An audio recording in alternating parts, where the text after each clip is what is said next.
Okay, so hi, thank you for coming to my talk, or our talk. This talk's entitled Traps of Gold. My name is Andrew Wilson. I work for TrustWave Spider Labs. I compete and capture the flags with these guys. I'm trained in martial arts for quite some time with these guys, and this is the family that supports me to make sure that I can be here and give talks like that with you guys. So this talk is kind of in popular parlance what some people would call offensive countermeasures, right? So offensive countermeasures, as defined by the Paul.com group, includes things like annoyance, attribution, and then attack, right? So based on where you live inside of this threshold, it's probably to your best benefit to talk to somebody who is a legal advisor about whether or not some of the things that we're going to show you guys today are viable inside of the environment that you work in. Some of it's going to be straightforward that you probably don't need to get permission for, and then other things you definitely want to seek kind of legal counsel. This is just some proof of concept stuff to go from there. My name is Michael Brooks, and I attack software. These are all the CVE numbers I've accumulated over the years. That CVE right there, CVE 0049, I just obtained my highest severity metric. So the Department of Homeland Security issues severity metrics for the most serious vulnerabilities. This one right here received a severity metric of 25.2, which is in the top 500 of all time.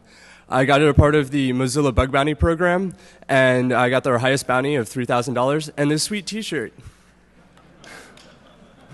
But that's not why I'm talking about. That's not why I'm here today. The reason why I'm here today is because we have a problem.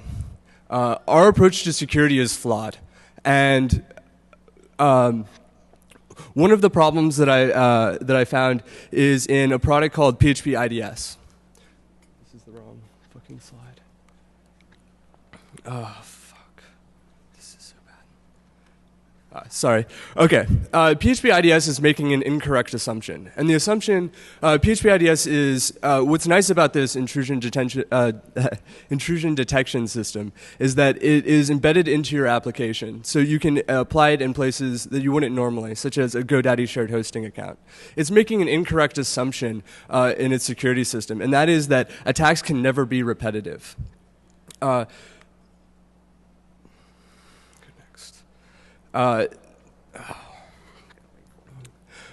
This is the vulnerable piece of code. Now, so we rely on web application firewalls. I mean, if you think of a secure website, one of the first things you say is like, well, you have a WAF, right? But the problem is that WAFs can be bypassed. And a common problem with WAFs is the preprocessor. And what you're looking at right now is a method that's being called on all input. And what it's looking at is it's looking at a regular expression, and this is saying, hey, I want to match a wildcard, which is the dot. I want to match two of those, at least two of those. And then I want to match at least 32 more, so a total of 33 repeating. And if it finds a string that's repeating 33 times, it replaces it with the letter X. So the significance of this is that I can hide any payload from the PHP IDS rule sets by repeating it 33 times. The effect is that I completely bypass PHP IDS entirely. Absolutely every rule set is bypassed. But then I went a step further. Not only was I able to bypass it, I can intentionally trigger a rule set in order to populate its flat file logging system with PHP code. The significance of this is that once I have PHP code on the local file system, then I can turn any local file include vulnerability in the application into remote code execution. So I said a lot, but the point is that not only did I bypass the web application firewall entirely, I also made it less secure. So this is a great quote from Bruce Schneier. Complexity is the worst enemy of security. So if you're able to add complexity to a system and actually make it more secure, well, that's quite a hack. That is not an easy. That is not easy. Yeah. And here, let me demo it for you. Oh my God, I'm not going to get the better resolution. Can you please?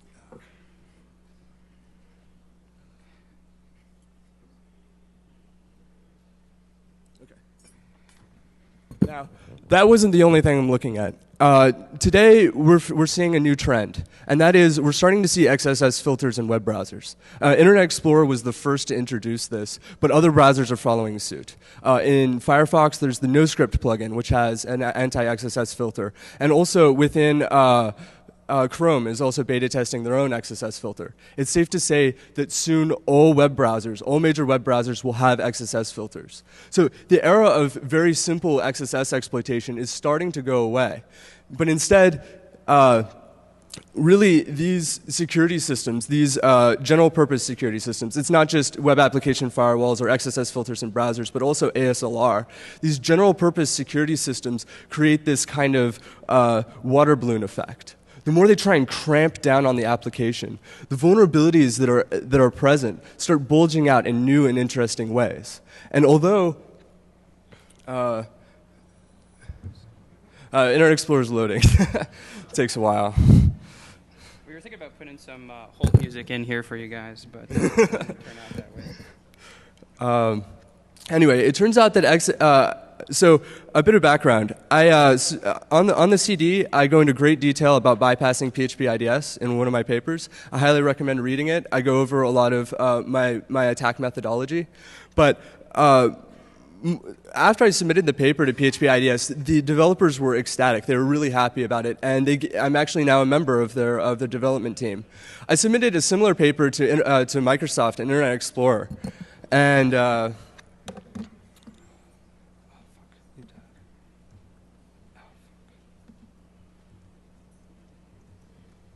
so I submitted a similar paper to Microsoft, right? And basically it's this. I showed that...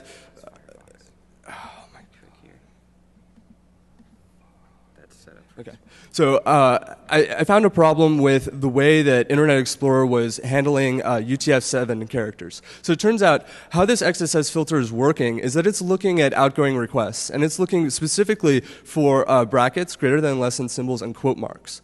If you can create a payload that doesn't contain any of these attributes, then it's possible to execute code. Execute JavaScript, rather. So I found a way. It turns out you can use UTF-7 encoding. Now, UTF-7 has a history where it's only for SMTP. All right, it's not designed for HTTP at all. In fact, no browser except for Internet Explorer supports UTF-7 for web pages. But that's beside the point. I was able to. The real problem here is that their XSS filter is not accounting for this. But okay, hold on. I said that UTF-7 is not for HTTP, right? Well, why? So then that means no website's going to be running it. Except there's a way. You can change the content type of a web app of a page using a CRLF injection or HTTP response splitting, and bam. And it allows you to get an alert box. Here, hold up. Oh my god, this is so fucked. Oh my god. Back. Oh my god.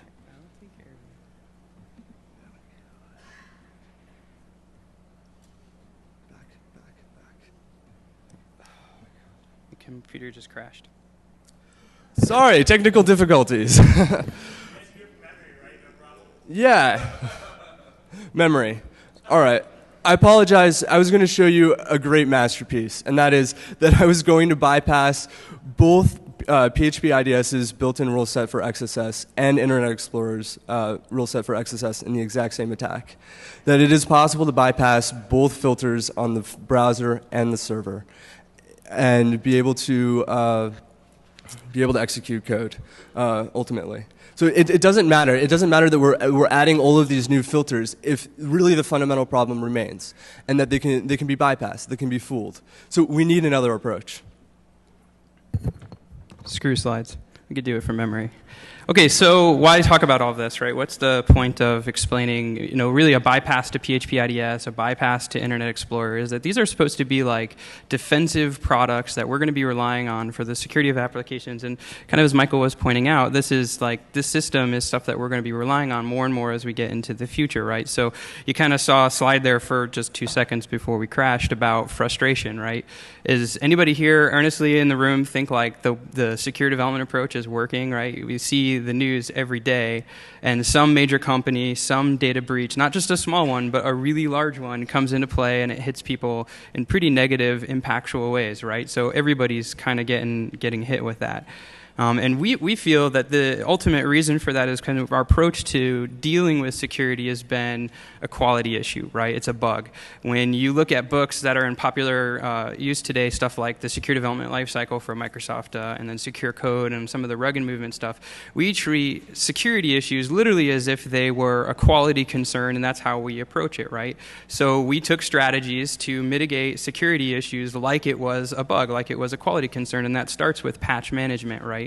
So patch management takes an approach that says you find a bug, it's in production, we've got to fix it. So you write new code that fixes the abuse scenario, so that way you can actually go ahead and make it safe, right? But that tends to come with some baggage, right? The first problem is that if you have a bug inside of a production system, right, it's available for people to exploit it. And if it's a known exploit, you run this patch window lifecycle, right, where Microsoft puts out a patch on Patch Tuesday, it's reverse engineered on Wednesday, and then you have a time between that patch, that release, where anybody who hasn't updated on the availability of the release is still incredibly vulnerable, right? So there's definitely some issues with that approach. And then you run into a secondary issue where the patch itself may not necessarily be something that actually fixes the issue. It might be a temporary fix, or it might be... There's also another problem. Like, really, the problems with IE's XSS filter are trivial to fix. It would take an afternoon.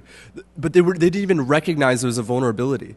They're not, and they won't even fix it. It's a constant problem. Like, back in 2004, there was an interesting vulnerability that was released in IE. It was called the IE drag and drop vulnerability. All right, it allowed in the vulnerability in the attack, the victim picks up a carrot and drags it. Just as if it was a game.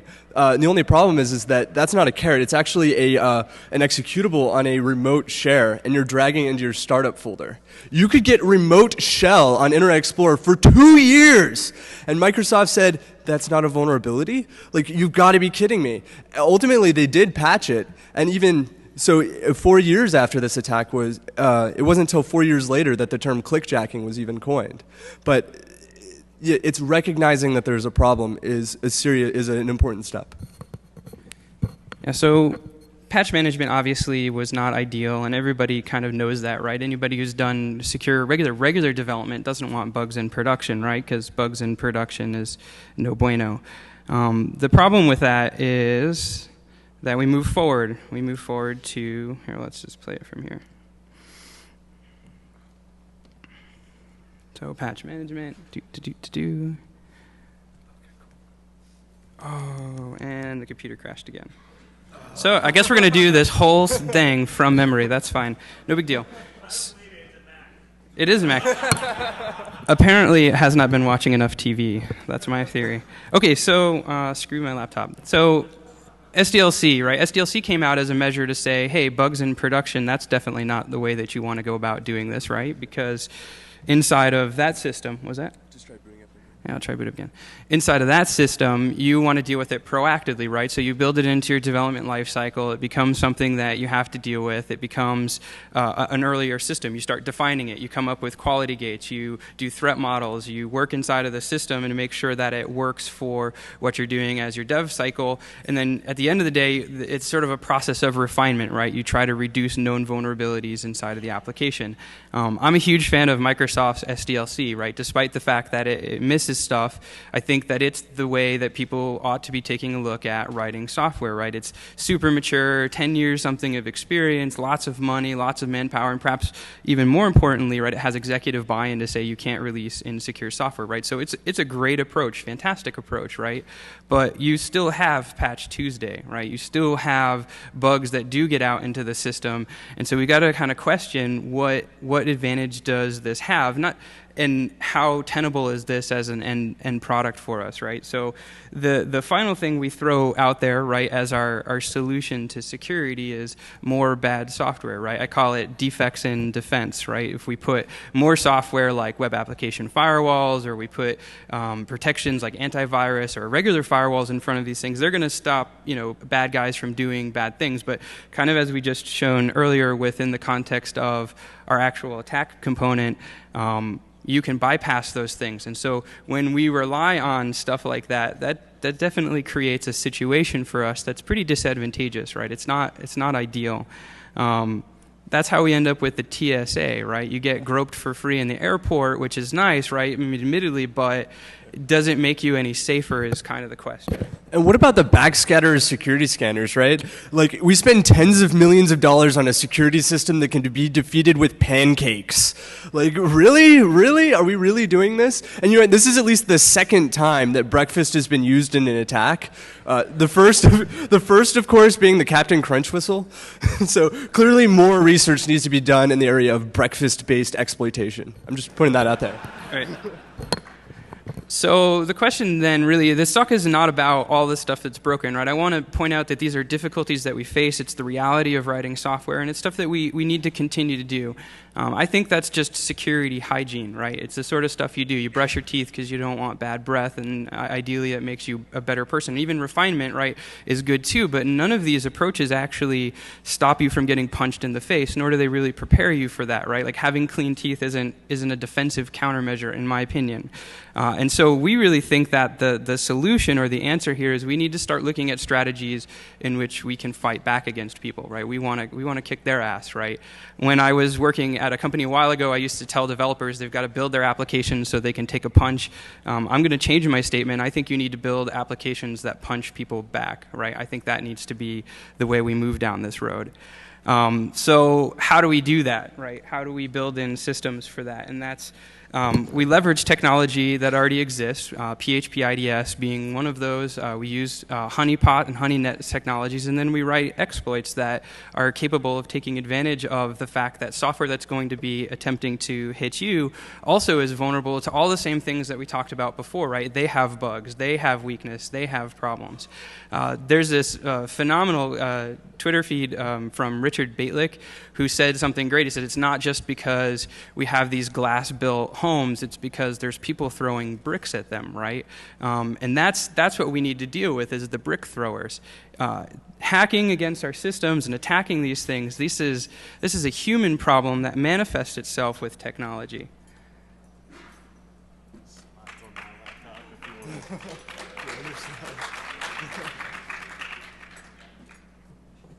Check this out.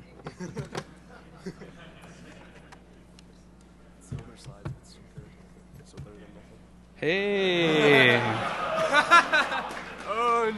This is good. It works nice on mine. Yeah. I think we just got owned.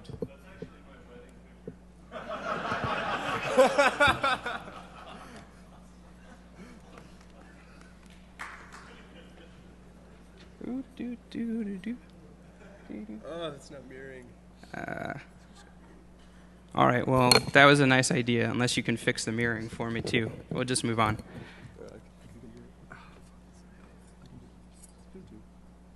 So they have the risk too, right? This is a human problem, and because it's a human problem, I think that's exactly where we attack people, right? We chase them in the places where they're human. Bad guys who are doing bad things against you, they have things like ego and bias, and they think they're going to get in, and when they find results, they're going to try to exploit these results because they're basing it off of prior experience and prior knowledge. They have weaknesses in the sense that the tools that they're using are imperfect as well. And we'll just go from here. And so we need to start focusing on strategies that take advantage of that, right? How do I move it down? Doot. All right, sweet. So we're about here. That's where we attack them. When we look at how we're going to do that, we're going to leverage stuff that other people have done, and that includes IDS systems, honeypots, exploits, and we're going to put those together in a fashion that we can trap people inside of our systems to create things like better attribution, shut down their tools so they ignore particular content areas, or in certain cases, just completely shut them down entirely. So a thing about lying, like, we're worried about China hacking into us, right? well, we're worried about them getting a leg up in business, but that's weak. China is being weak. If they have to rely on you to break into you to get a leg up, what happens if when they hack into you, you give them information that you want them to find, that you use that against them, that they steal a secret that you want them to have? Something to think about. Right. If they can social engineer us, why can't we social engineer them, right? So people will say, potentially security hygiene is a way that you are fighting back too, right? They might say that. And I would kind of classify that as more of like a war of attrition, right? When you look at how people fight combat, how they can, compete in combat, there's really two strategies. There's an attrition-based model and then a maneuverability model, which is kind of a modern-day guerrilla warfare combined with some other things, right? And in a war through attrition, the idea is that I'm going to gather as many resources as I possibly can, and kind of who has the most arms wins, right? If they have 4 nuclear warheads, I've got to get 10, right? And then when they get 10, I've got to come up with a better nuclear warhead, so then I'm kind of the winner, right? That approach is expensive because it costs to build it up. It's expensive because it costs to maintain these things. And then it's expensive in the sense that if you actually go toe-to-toe with these people, it's pretty deadly when you actually start talking about it in real tangible terms of human life, right? But that's not actually how the bad guys are attacking us. They're taking an approach, whether conscious or unconscious, of maneuverability, right? It's like our good guys, our defensive line, wants to create a football team, right? So we get the very best football players we can find, we give them the best food, we work out with them in the best equipment, we do the best training, and so they're the biggest and the baddest, right? And they're going to shut down the offensive line, and when they show up to play the game, they're there to win, right? But in this case, the offensive line's like poison their food, they're sleeping with their girlfriends on the side, right? When they go to play the game, they've already broken in their house, stole all their money. That's how the bad guys are attacking. They've set the stage up so that all the things you think you're doing that are to your advantage end up being to your weakness, right? They're not going to play your game because your game is designed so you can win, right? So they play their game, and they make you play their game as a means to shut you down, right? And so if we look at strategies, I think the people that we want to look to is people who are actually fighting in a capacity to do that. And in this case, we've kind of based a model off of the United States Marine Corps. So maneuverability, just kind of at a historical reference, comes from a gentleman primarily known as John Boyd. I don't know if you're familiar with the OODA loop, but he's kind of the guy who is behind that, and he's definitely behind maneuverability, right? Maneuverability at its core, its doctrine says we aim to shatter the cohesion of our opponents so they can't make decisions in a timely manner while we gain strategic advantage and basically obliterate them, right? We're going to use their stuff against them. We're going to stack the deck in our own favor. This strategy is based off of 3 major components, right? The first being ambiguity, the second being deception, and the third ultimately being tempo, right? Ambiguity is this idea that if there's more than one way to accomplish a task, we should try to find a route that makes it very unobvious what we're actually doing, right? If we go ahead, let's say I have a destination and there's 4 different ways that I might possibly get there, from a pure resourcing perspective, if you're trying to provide intel about how somebody does something, you need 4 times the resources in order to monitor each one of the possible ones, because presumably you don't know where they're going, right? That's the value of ambiguity. But that's not how we build apps. We build our applications like they're billboards, right? We're proud of the fact that we wrote it in Java, or we're proud of the CMS that we built it on, or we're proud of all the developers who were involved. That's why we leave dev comments all over the place, right? And we make it as if, hey, not only am I going to this destination, but here's how I'm going to get there, here's who I'm taking along with me, and here's all the gear that I'm going to be packing with it, right? And so some of the ways we see that are server banners where we tell people what we're running. Oftentimes you don't need those, right? It's not of any value to stuff. And when you start measuring that against things like the Shodan project, or when people are doing Google Dorks, when they find an exploit in a CMS or something that you might be using, like those are pretty compelling reasons that you might not want to actually sit around and tell people that stuff, right? File extensions, your browser doesn't care about file extensions. If you send them HTML back, for the most part, your browser is fine. So unless you have a use case where you have like different mappings for how the file extension comes back, that's mostly a server-side processing issue. And in most cases, you can completely disable that and not say, hey, I've got PHP, or hey, I'm running ASP.NET, or hey, I'm running Ruby, right? Those are things that are unnecessary. And then finally, default files, right? I was working on a CMS a couple weeks ago, and they had some default control examples for developers, and it says, hey, this is how you write software using our stuff. It's installed by default, and it's of advantage, right? But the problem is that these control examples were bound to the top node of the CMS, so they could look at every single part of the application with unauthenticated access. So from a default control example that was left enabled, you could completely bypass the majority of security in the entire CMS off of a default file, right? So these are most often unnecessary, and in fact, these are some of the things that when you start looking at things like JoomScan or CMS Explorer or any of the tools that are based around fingerprinting, they're going to be using these tools as a means to identify how you've built your application, what plugins you've got enabled, and how they might actually go about attacking them. So if knowing's half the battle, you should shut up, right? That's what this is about. It's not, you just don't be so obvious about everything you're doing. And that's kind of the first step, right? So the next step is deception, and this is where we kind of get into the fun stuff. Deception's about lying, right? We're going to convince people that we're doing stuff that we're not, in fact, planning on doing at all, right? Instead of saying, hey, I'm going to this destination, everybody plans and gets themselves situated to do that, don't go to that destination, right? Set them up to do it. It's a trap. Or maybe you set up ways that if you go to that destination, you're going to get ambushed as you get there. And there's a couple of ways that we might go about doing that. Reduce the things that they can know. We lie about everything else. And we could do that by increasing the noise. We can blatantly lie about stuff. And if I had a computer to show you, I've been able to trigger every single vulnerability that's identified through major security tools like NIC2, for instance. I can trigger 54,000 or 5,400 vulnerabilities inside of it. If you scan my site, I could tell you every single thing is valid, right? So how do you figure out which one of those is valid if you're trying to scan my system and try to identify components in it? In PHP IDS, I added a system of triggers. So when a particular rule set is hit, let's say it's a blind SQL injection test, and they're trying to get us to sleep for 30 seconds. Well, when I see an incoming request, PHP IDS flags it, and then I look at it. I'm like, well, how long do they want me to sleep for? I pull it out with a regular expression and sleep for that period of time. This fools every scanner. Another thing, like what happens if they're trying to use directory traversal and they're trying to grab like /etc psswd? Well, we'll just print out that file. That's fine. It's a fake. It's not the actual file. The same thing goes for Windows files, like trying to get win.ini. And the point is that it's easy to fool. These tools are trusting. They're not planning on someone lying to them, and so they're easy to manipulate. So I actually have a slide in the one that doesn't crash where this isn't like to pick on NIC2, right? This NIC2 is just an example of a tool that we use to do this, but we've been able to actually trigger false positives on just about every major scanner, commercial or uncommercial, on the industry today. We can lie to them, we can subvert their ability to make cognizant decisions, because ultimately when it boils down to it is they have this pseudo responsibility of being safe, right? They don't want to shut you down, which means they're not going to exploit stuff that they find. And if they don't exploit stuff, they're just collecting evidence and saying, hey, it kind of sort of looks like this. So you might as well lie about the evidence and make sure that that happens.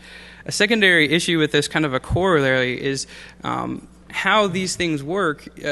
Oftentimes they make developer mistakes. If you put together like a scanner or a tool and return a 404, oftentimes developers use these things as like a null check, right? I hit a web page, if I get a 404, it means there's no content, so why bother scanning it, right?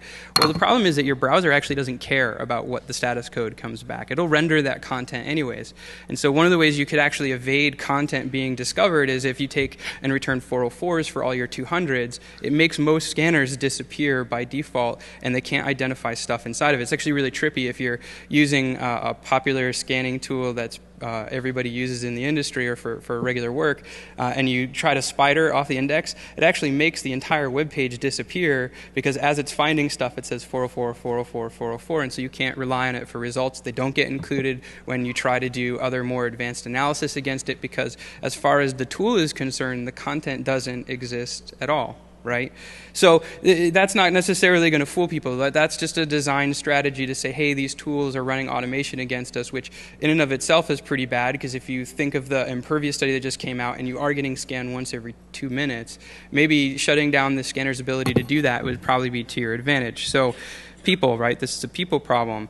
And kind of as Mike was pointing out, some of the lies are a lot better than other things. When you get into forensics and you're trying to understand what happens inside of an application, the only way that you're going to be able to really understand it is to start exploiting it and get information back out. And if you can create a scenario where, like he was talking about, you're getting back the files that you're looking for, you're getting back the blind SQL injection that you're expecting, everything is working along the testing route that you've already prepared yourself to do, why would you believe that's not valid? Why would you give it up and say, hey, maybe something's wrong? Personally, I think I'd probably spend a really long time trying to figure out what I'm doing wrong, as opposed to thinking, hey, maybe they're lying to me, right? But then it can take it a step further. Like, why can't I seed my application with tripwiring? Why can't I create form fields inside of my app that do absolutely nothing other than, if you tamper this, I know you're tampering with stuff, right? Then you put that inside of a secondary database that's isolated just like you would a honeypot, and you can actually let them exploit it. You can let them run the full broad spectrum, completely isolated away from your production environment, but while you're doing this, you're building attribution. You're building a case against them. You know at this point it's probably not a scanner anymore, and it's probably somebody exploiting your system, and you actually have a case that if you want to build this attribution for prosecution later, you've created better information, better intel about what they're doing against you, right? And that leads into tempo. Tempo is about initiative. A lot of people think of pace or tempo, they think speed. And maneuverability does have some concepts based in speed. If I can overwhelm you by creating and putting forth a greater effort before you can start actively making real decisions about it, I'm pretty likely to win. If anybody compete in any games like chess, Go, any things like that, boxing, you never win if you play their game, right? You can't win if you play their game. You have to take initiative and you have to keep it the entire way through, which means you can't be relying on reaction. You have to be relying on awareness and then proper decision making. There was a study that came out a couple of years ago where they had junior tennis players and then advanced tennis players, and they were measuring reaction speeds to see who was faster, kind of make some notices between them. And they found that the difference was actually fairly nominal in the context of overall reaction.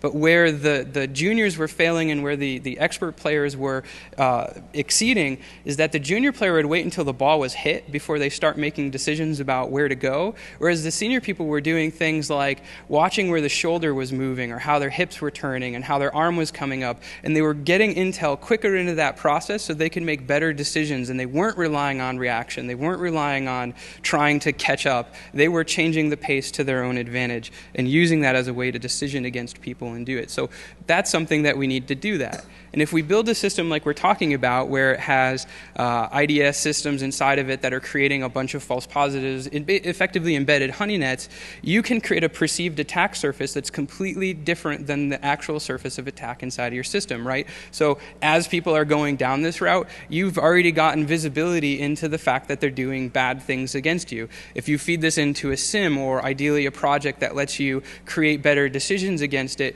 you can then use these things to create a scenario where you can decide how you want to respond, right? You can kick them out of your system, you can shut them down, or you can potentially attack them as we get to it, right? So, yeah.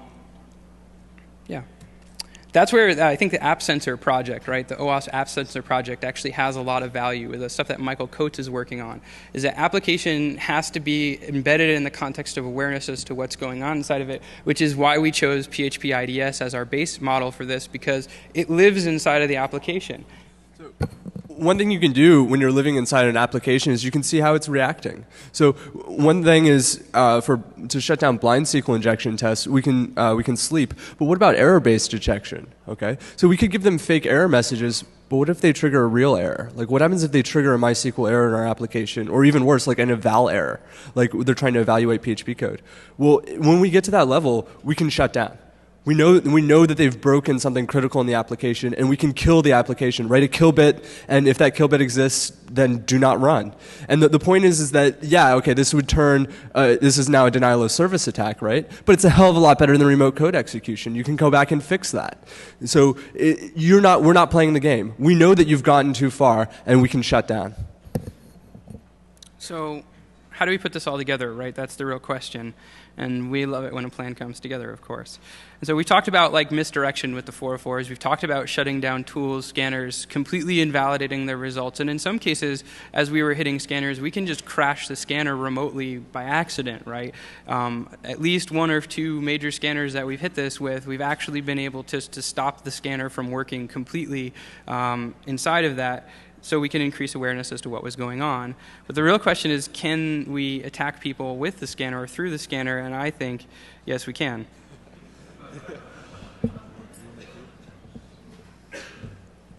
All right, what you're looking at is a very unpatched Windows XP VM running Acudetics. Right now, well, anyway. So I want to be careful here, and I definitely want this not on the news to read O'Day and Acunetics. This attack is not based on Acunetics. This is an attack based on the fact that Acunetics is many other web scanners on the market. When they're trying to parse information and you want to do that well, the only real way to do that is to use an embedded browser or to use the browser that's on the system, because you need to execute JavaScript, you need to execute the HTML in order to get a real clear picture for instance, little things like if they have AJAX requests on the page and content comes back dynamically. If all you're doing is an HTTP GET and then parsing the results back out, because there's no dynamic execution environment, you'll never see any of that content, right? So commercial grade scanners, or particularly advanced scanners, good scanners, quite frankly, they're going to be using this as a mechanism to gather intel about what's going on. So let's pop this.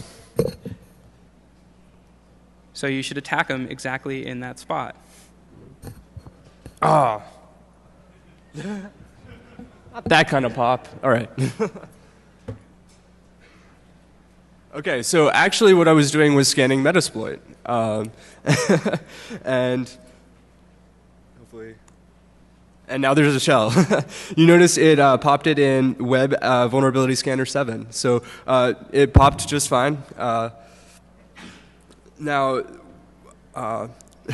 really, so what's happening here? Like, we heard about the Zeus botnet being leaked, or the source code for that. So these black hats have these great tools to attack the web browser. Well, what about using these tools to defend ourselves? What about having Zeus installed on your production server with a disallow, saying, hey, disallow, don't go to /Zeus, because if you do, you're going to get owned. Well, a web vulnerability scanner is going to ignore that. It's going to see a disallow, and it's going to go there purposefully. And in that case, it would be owned.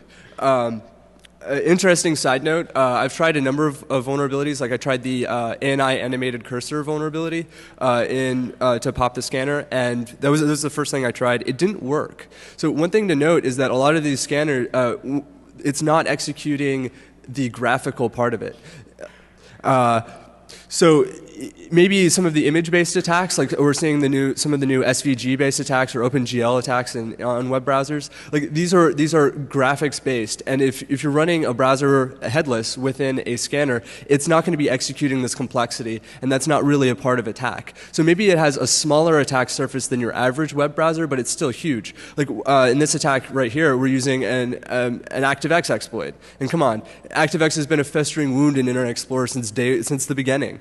So, and it is a valid avenue of attack against some of these web browsers that rely upon IE.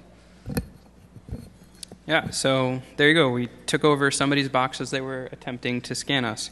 Can you switch me back?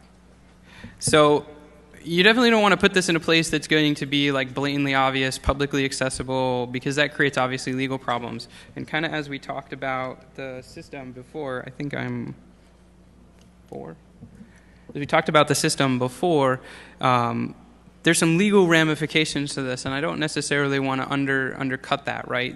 There's some case evidence that says this might actually be a valid approach under particular circumstances, in particular US versus Heckenkamp, which the network administrator took over the box of a person who was in their mail server stating that this was an emergency, I had to respond against this was the best course of avenue. They used the information to get attribution to identify that this was the gentleman who had broken into the machine, and that evidence was applicable in court, and the court court accepted it and he went to jail. Because he signed a EULA that said, I'm not going to do that. And within the course of action, the network administrator is tasked with protecting his systems in the best way that he possibly can. And the best way he could possibly do it in this case was to take it over. That doesn't mean you get free rights to sit around and leave vulnerable browser stuff inside of it that you can hit anybody, because accidental attacks probably would be bad too. But if you put something like this into a web server that's hosted on, like your mail server or on a print server or something that people really ought not to be in, that's not public, that maybe is an internal process, now you have a better case where you might be able to come against that. But again, consult your lawyer, right? So kind of as a recap, you need to stop acting like security is a broken egg that you can put Band-Aids over and think of it. You can't think of it this way. This is not a tenable position, right? You need to start thinking like, I'm going to kick your ass, right? Like, you need to think like this guy, because I'm not a rooster, but I'm actually a little afraid of him too. This isn't somebody you want to mess with. This is somebody who looks like, if you start playing games with me, I'm going to take you down. And that's how we should be treating security as we're looking towards it, and stop thinking about purely in terms of vulnerabilities and think, how can we shut you down? How can we take that back? And how can we regain our pride, right? And that means we should fight back, right? That's what we need to do. So that's it for us. Yeah. Any questions?